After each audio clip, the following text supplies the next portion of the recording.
Bonjour à tous.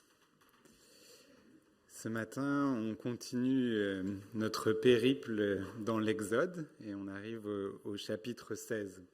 Alors dans ce chapitre qui est dense, avec beaucoup de choses, je dois confesser que je n'ai pas été capable de choisir ce que je devais vous lire et ne pas vous lire. Donc je vais vous lire tout le chapitre en 2 fois. Je vais lire une première partie un peu longue et puis je vous partagerai quelques réflexions, puis on lira la deuxième partie et je vous partagerai quelques réflexions. Donc Exode au chapitre 16. Toute la communauté des Israélites quitta Élim, et le 15e jour du second mois qui suivit leur sortie d'Égypte, les Israélites arrivèrent au désert de Sin, qui s'étend entre Élim et le Sinaï. Là, dans le désert, toute l'assemblée des Israélites se plaignit de Moïse et d'Aaron.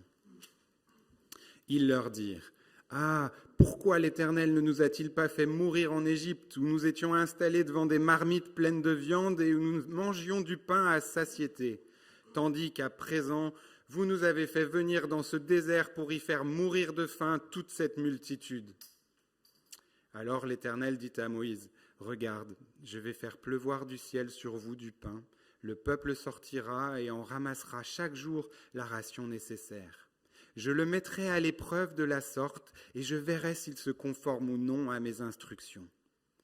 Le 6e jour, il y en aura 2 fois plus que les autres jours à ramasser et à apprêter. » Moïse et Aaron dirent à tous les Israélites : « Ce soir, vous saurez que c'est l'Éternel qui vous a fait sortir d'Égypte. Et demain matin, vous verrez se manifester la gloire de l'Éternel, car il vous a entendu vous plaindre de lui, l'Éternel.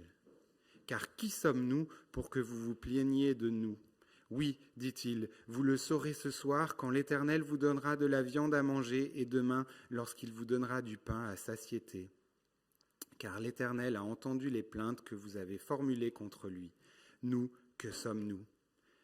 Ce n'est pas de nous que vous vous êtes plaints, mais de l'Éternel. » Puis Moïse dit à Aaron : « Ordonne à toute l'assemblée des Israélites de se présenter devant l'Éternel, car il a entendu leurs plaintes. » Pendant qu'Aaron parlait à toute l'assemblée des Israélites, ceux-ci se tournèrent du côté du désert, et voilà que la gloire de l'Éternel apparut dans la nuée. L'Éternel s'adressa à Moïse et lui dit : « J'ai entendu les plaintes des Israélites. Dis-leur donc, ce soir, avant qu'il fasse nuit, vous mangerez de la viande, et demain matin, vous vous rassasierez de pain, et vous saurez que je suis l'Éternel, votre Dieu. » En effet, le soir même, des cailles vinrent s'abattre sur le campement qui en fut recouvert, et le lendemain matin, il y avait une couche de rosée tout autour du camp. Lorsque cette rosée se fut dissipée, on aperçut par terre sur le sol du désert un mince dépôt granuleux fin comme du givre qui restait. En voyant cela, les Israélites se demandèrent les uns aux autres : « Qu'est-ce que c'est ?» car ils ne savaient pas ce que c'était. Moïse leur dit : « C'est le pain que l'Éternel vous donne à manger. Voici ce qu'il a ordonné à ce sujet. Que chacun de vous en ramasse autant qu'il est nécessaire à sa nourriture, soit environ 4 litres par personne. Chacun en prendra pour le nombre de ceux qui sont dans sa tente. » Les Israélites agirent ainsi, ils en ramassèrent les uns plus, les autres moins. Lorsqu'ils en mesurèrent leur récolte, celui qui en avait ramassé beaucoup n'avait rien de trop, et celui qui en avait pris moins n'en manquait pas. Chacun en avait ramassé ce qu'il lui fallait pour manger. Moïse leur recommanda que personne n'en garde jusqu'à demain matin. Mais certains ne lui obéirent pas et en gardèrent pour le lendemain. Il s'y mit des vers et cela sentait mauvais. Alors Moïse se fâcha contre ces gens. Tous les matins, il ramassait donc la manne, chacun la ration nécessaire à sa nourriture. Quand le soleil devenait chaud, elle fondait.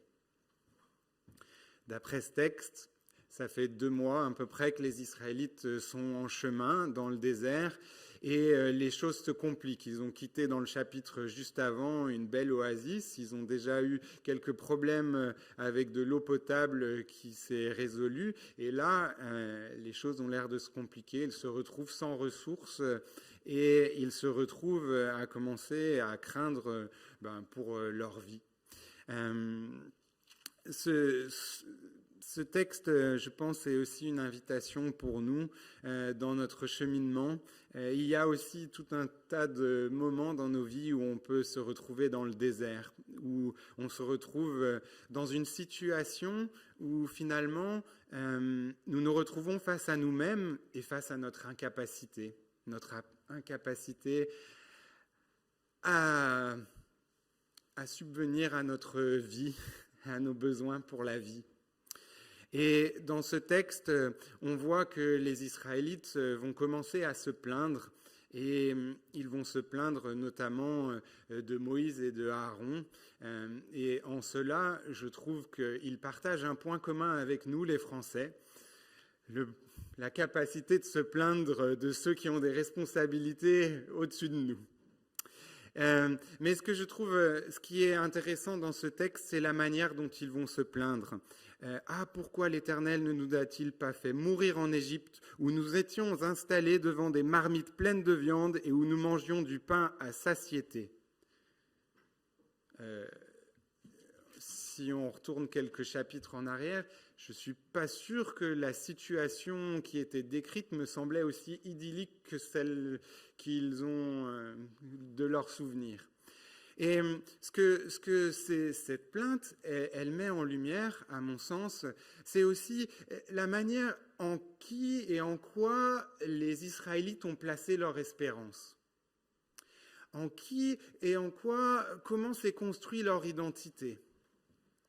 Si notre identité s'est construite sur notre capacité à faire des choses, notre travail, tout un tas de choses comme ça, si notre espérance est dans ce que nous pouvons posséder, dans ce que nous avons à manger, alors quand nous nous retrouvons en situation de ressources limitées dans le désert, nous commençons à être face à nous-mêmes et à ces mécanismes de construction de notre identité, de questionnement vis-à-vis d'où avons-nous placé notre espérance, en quoi. Et on se retrouve face à un problème. On se retrouve face à la réalité que nous n'avons pas les moyens par nous-mêmes, finalement, de vivre. Et nous avons deux choix devant nous. Soit nous avons le choix de nous remettre en cause et de se dire que peut-être dans notre manière d'avoir construit notre identité, il y a quelque chose qui est là dans le désert, qui nous interpelle et qui nous demande de poser un nouveau regard sur nous-mêmes, sur notre faiblesse et sur notre incapacité à produire ou fournir la vie par nous-mêmes. Mais bien souvent, si vous êtes comme moi et comme les Israélites, ce n'est pas le premier réflexe que nous avons. Le premier réflexe, ça va être d'essayer de trouver un fautif pour nous dédouaner de nos propres mécanismes qui nous laissent penser qu'on est des gens très capables par nous-mêmes. Et ces mécanismes-là, ils nous entraînent dans ce que la Bible appelle et dans ce qui va se passer très souvent tout au long de ce cheminement de l'Exode, le murmure contre, la plainte contre Dieu, la plainte contre Moïse. Et on va trouver des boucs émissaires, des gens qui vont être les responsables plutôt que nous-mêmes de cette image de nous-mêmes qui se retrouve dans cette position plus en corrélation avec ce qu'on pensait. Caïn avait trouvé le bouc émissaire en Abel. Nous pouvons trouver bien souvent le bouc émissaire en notre pasteur quand il y a des problèmes dans l'Église, en les immigrés qui sont venus dans notre société ou les riches qui gardent tout le pouvoir. Et il y a tout un tas de narrations et de narratifs dans notre société qui nous aident à pouvoir nous protéger et protéger nos bons petits mécanismes qui nous permettent de vivre bien comme il faut. Et si dans ce passage, Dieu reste assez cool finalement avec tous ces mécanismes, on voit qu'à ses yeux c'est quelque chose de grave et notamment dans le texte qui est un parallèle à ce texte dans Nombre 11, on voit d'ailleurs que sa colère va s'enflammer contre ce peuple et contre ces mécanismes-là et qu'un certain nombre vont y laisser leur vie. Ces mécanismes de construction qui sont là et qui sont mis à nu par le désert, c'est des mécanismes qui nous amènent à l'animosité contre ces leaders, contre ces gens dont on va trouver la source, et à la convoitise ou l'envie qui, dans ce texte, se retrouve d'une manière assez ridicule. Enfin, vous enviez votre temps quand vous étiez esclave d'un travail où vous briquetiez des briques. Mais oui, mais on faisait des belles pyramides. Vous enviez ce truc, vous convoitez des marmites pleines de viande, mais attendez, rappelez-vous votre situation, l'animosité et la convoitise. Mais ce qui est extraordinaire dans ce texte, et ce qui me touche moi, c'est que Dieu n'attend pas qu'ils se repentent pour pourvoir au milieu de ce désert, pour venir et leur donner ce dont ils ont besoin, pour faire preuve d'hospitalité envers eux. Et l'hospitalité de Dieu, c'est pas une hospitalité, et d'ailleurs l'hospitalité généralement, c'est pas une hospitalité qui attend qu'on se conforme. Si je vous invite chez moi, si vous allez, vous devez vous habiller comme ça, vous devez penser ça, et là je peux vous inviter. Non, l'hospitalité, on ouvre les bras et on accueille l'autre tel qu'il est, à ses conditions, pas aux nôtres. Et c'est ce que Dieu va faire aussi dans ce texte. Il va pourvoir. Et bien souvent, face à l'hospitalité de Dieu, on peut avoir différentes réactions.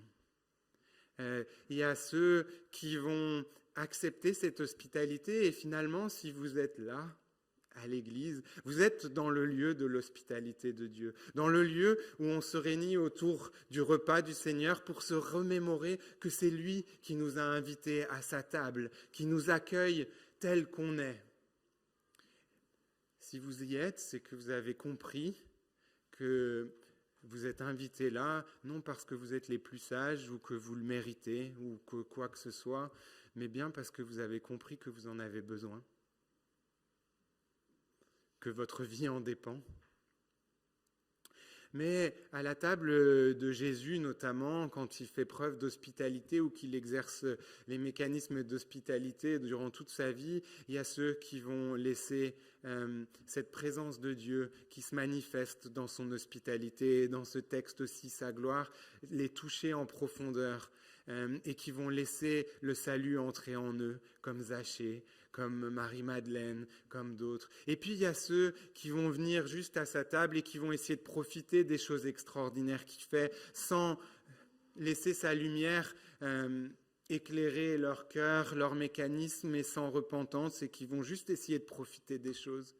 Et puis il y a ceux aussi qui vont trouver cette hospitalité scandaleuse et qui, plutôt que de se remettre en cause et remettre en cause leur manière de vivre, de construire leur identité, vont chercher à détruire celui qui remet en cause leur mode de vie et qui vont vouloir crucifier le Christ, celui qui leur offrait l'hospitalité de Dieu.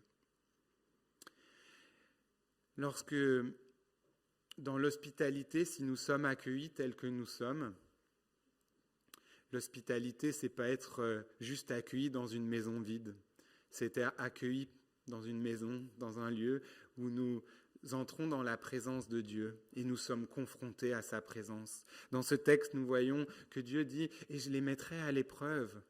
On verra s'ils sont prêts à ouvrir leur cœur, à lâcher tous ces mécanismes et à entrer dans un cheminement de foi et de confiance et d'obéissance.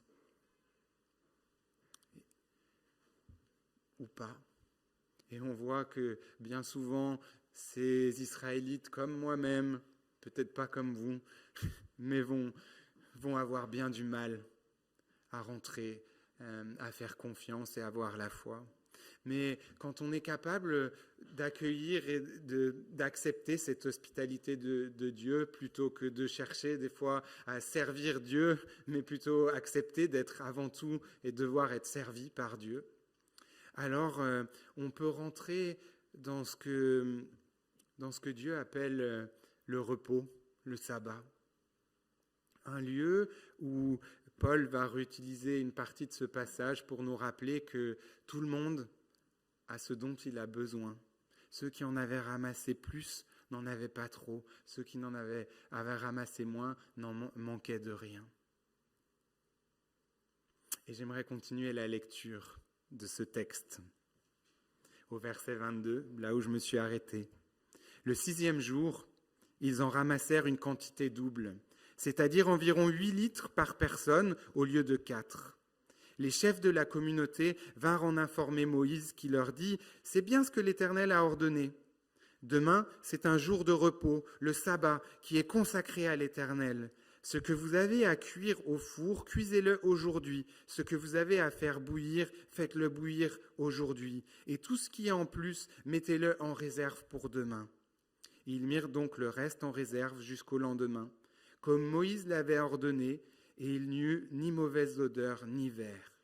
Moïse leur dit alors, « Mangez aujourd'hui ce que vous avez mis en réserve, car c'est le jour du repos, en l'honneur de l'Éternel. Aujourd'hui, vous ne trouverez pas de manne dehors. Pendant 6 jours, vous en ramasserez, mais le 7e jour, le jour du sabbat, il n'y en aura pas. » Cependant, le 7e jour, il y eut des gens qui sortirent pour faire leurs provisions, mais ils ne trouvèrent rien.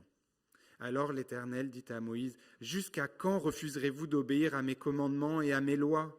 Considérez donc que si l'Éternel vous a donné le jour du repos, il vous donne aussi le 6e jour de la nourriture pour 2 jours.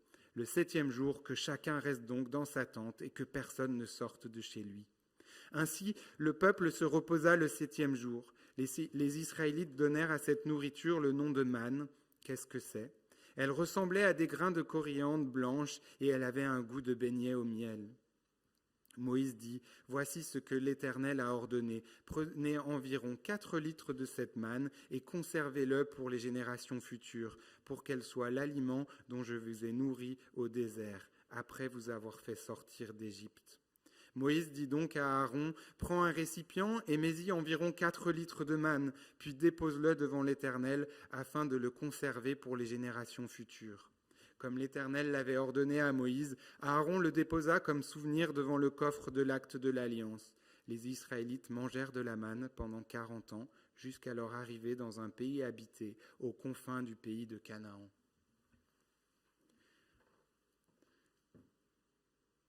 Si nous sommes prêts à nous laisser toucher par l'hospitalité de Dieu, à remettre en cause notre manière de construire notre vie, là où nous posons notre valeur, construisons notre identité, alors nous sommes invités à entrer dans ce temps du sabbat, dans le repos. Et cette notion du sabbat qui va être développée tout au long de l'Écriture nous amène à bien plus qu'un simple jour de repos, bien que je pense que ce soit très sage et bien de pouvoir mettre un jour à part pour se reposer dans nos vies et nos agendas bien remplis, et que bien souvent, ne serait-ce que cette pratique-là est une chose complètement compliquée à mettre en place dans nos vies actuelles et dans notre société. Mais ce que ce texte nous parle, c'est aussi de quelque chose de bien plus profond et grand. Un repos qui nous accompagne, pas simplement un jour de la semaine, mais toute notre vie et tous les jours de notre semaine. Ce repos où nous pouvons enfin nous abandonner et comprendre que notre vie ne dépend pas de nous, que ce que nous avons finalement ne nous appartient pas, mais appartient à Dieu, et nous pouvons nous abandonner en confiance à Dieu. Et lorsque nous entrons dans ce repos, à notre tour, nous pouvons devenir aussi quitter cette hostilité qui habite ces Israélites et qui habite personnellement mon cœur si souvent. Cette capacité à convoiter et à toujours vouloir plus. Cette capacité à trouver des boucs émissaires pour tout ce qui peut arriver ou les moments de crise ou de pression dans ma vie. Et devenir hospitalier avec ceux qui m'entourent. Pour devenir hospitalier, l'hospitalité, je l'ai apprise À un moment dans ma vie, je l'ai apprise. J'ai eu une leçon d'hospitalité. Je ne dis pas que j'ai appris et que je maîtrise l'hospitalité dans ma vie de tous les jours, qu'on soit bien clair. Je l'ai apprise auprès de gens dans des voyages que j'ai pu faire, généralement dans des pays qui étaient pauvres. Et mon premier contact avec une hospitalité qui pour moi, m'a mis face à mon hostilité et à mon incapacité à vivre l'hospitalité, elle s'est faite il y a 13 ou 14 ans maintenant, dans un voyage où je me suis retrouvé en Éthiopie, dans la capitale d'Addis Abeba, et je me suis retrouvé à aller dans un bidonville dans cette capitale, un endroit où les gens, ils avaient perdu tout ce qu'ils avaient. Il y avait eu un incendie qui avait détruit tout ce quartier pauvre, et toutes les petites huttes faites de bouts de bois et autres avaient été détruites, et les gens vivaient avec rien du tout. Ils vivaient sous des tentes des Nations Unies, et quand on est arrivé avec le petit groupe avec lequel j'étais, ce qui m'a interpellé, c'est la manière dont on a été accueillis par ces gens qui n'avaient rien, ces gens qui vivaient avec un petit bout de crêpe pour nourrir leur famille, se mettaient à nous inviter et dire « Tenez, prenez un bout, si, mangez ». Ils étaient là à nous dire « Mangez ». Mais une hospitalité folle, alors qu'ils n'avaient rien. Et ce jour-là, j'ai compris une chose, c'est que j'étais beaucoup trop riche pour être vraiment hospitalier dans ma vie. Et que pour pouvoir ouvrir ma vie aux autres et accueillir l'autre, il y avait beaucoup trop de choses en moi auxquelles je tenais et qui étaient mes richesses et auxquelles je tenais. Un certain nombre de choses que je crois et qui ne me permettent pas d'être accueillant pour l'autre, parce que ces choses, j'en suis fier et je suis riche de toutes mes pensées et de tout ce que je pense qui est plus juste que les autres, riche de tout un tas de choses que je possède et que je n'ai pas envie de perdre, mais que quand j'accueille l'autre, je peux prendre le risque de les perdre. Et dans ce désert, face à cette hospitalité que Dieu nous offre, on est mis face à cette question de nos possessions, de nos convoitises, et on est appelé à se poser la question de en quoi posons-nous notre richesse ? En quoi établissons-nous notre vie ? Et si nous acceptons cette hospitalité, non parce que nous la méritons, mais parce qu'elle nous est donnée par grâce, une grâce qui n'est pas à bon marché, une grâce qui ne nous dit pas juste « ouais, c'est bon, on peut en profiter », mais qui nous met face à nous-mêmes. Alors on peut rentrer dans ce repos où on devient pauvre. Nous ne possédons plus. Tout ce que nous possédons appartient à Christ. Mais on devient riche d'une certaine richesse. On possède en Christ tout ce dont nous avons besoin. Et nous pouvons à notre tour devenir hospitaliers. Et ce texte finit, pour tous ceux qui sont les plus observateurs, par un bug. Verset 34, Moïse et surtout Aaron déposent devant le coffre de l'Alliance cette manne en souvenir de la providence et de l'hospitalité de Dieu. Alors on est à Exode 16. L'anachronisme vous aura peut-être pour certains choqué. Il n'y a pas encore de coffre de l'Alliance, c'est un peu plus tard que ça arrive. Mais je crois que l'auteur met aussi ce texte-là pour nous rappeler, et que ce soit pour le peuple ou pour nous en tant que peuple de Dieu, en tant que son Église, que nous sommes rassemblés ici, et que ce que Christ a laissé à son Église, c'est aussi ce repas en mémoire de cette hospitalité qui nous le donne, et que nous avons à notre tour une mission qui nous est confiée. C'est celle d'aller inviter ceux qui nous entourent, ceux qui sont au dehors, mais aussi ceux qui sont autour de nous dans cette Église, à accueillir, et que nous sommes invités à les accueillir, les inviter et les accueillir au nom de Christ, et à faire preuve d'hospitalité comme Dieu nous fait grâce et nous accueille et fait preuve d'hospitalité envers nous. Et à nous remémorer ça, cette pratique de l'hospitalité. Alors que dans nos vies, nous puissions au pied au pied de la croix et autour de la table, non pas nous examiner pour savoir si nous sommes dignes d'être invités par Dieu ou si nous sommes dignes de cette invitation et si nous pouvons prendre ce pain et ce vin.